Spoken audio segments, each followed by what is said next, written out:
Hello again and welcome back to What's Wrong with English.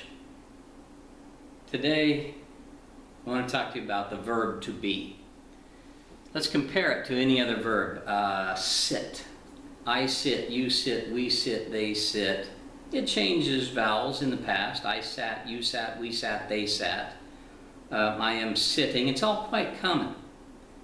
But the verb to be is I am, you are, he is, we are, they are. There's not the letter B in any of those conjugated forms. Now there is in the participles. I have been, I am being. But I'll tell you what the problem is beyond that. It's problematic to start with that there's no B, no letter B in any of the conjugated forms. But beyond that, when you start learning Arabic or Russian or others like them, languages that are much closer to their ancestral roots, they don't have a be verb. They prefer not to have it. They will say, I student, you hear.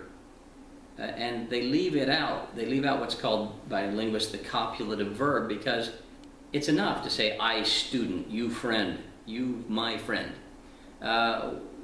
It's understood, this whole thing about existence. Of course you exist. Here you are.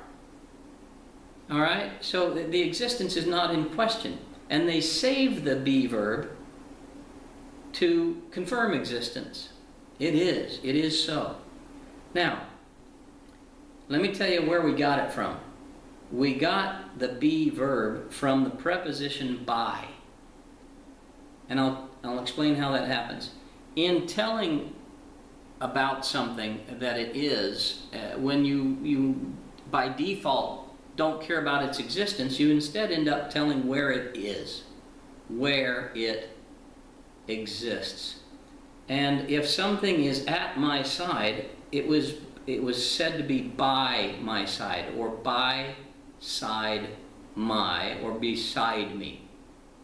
If it was to my fore, it was by for me, meaning at my fore, or by twain us, because I have a place and you have a place and we share it, so it becomes a twin place. And that this thing, these glasses, are between us, by twain us, before, behind, beside, below, beneath.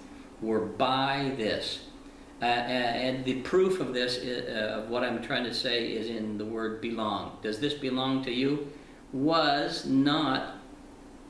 Belong is be this thing long with you. Because if I visit you today and it's here, it's yours. If I visit you in a month and it's still here, it is still yours. If you die, it does not cease to exist, so it never was yours. It was just co-located with you, or when I found you, it was also there, and so you possessed it or you controlled it for a time. But to say that it belongs to me is a terrible convolution. It should hurt your brain to think of it belongs to me, it belongs to him, because that means it belong at him. It has been a long time with him. Does this belong to you? Well, it certainly has been a long time with me, and I am free to exercise control over it, so yes, it belongs to me. It belong me. Now take your brain and go further back in time. It, by, me, long. That's where the be verb comes from. Beware, belong, behoove.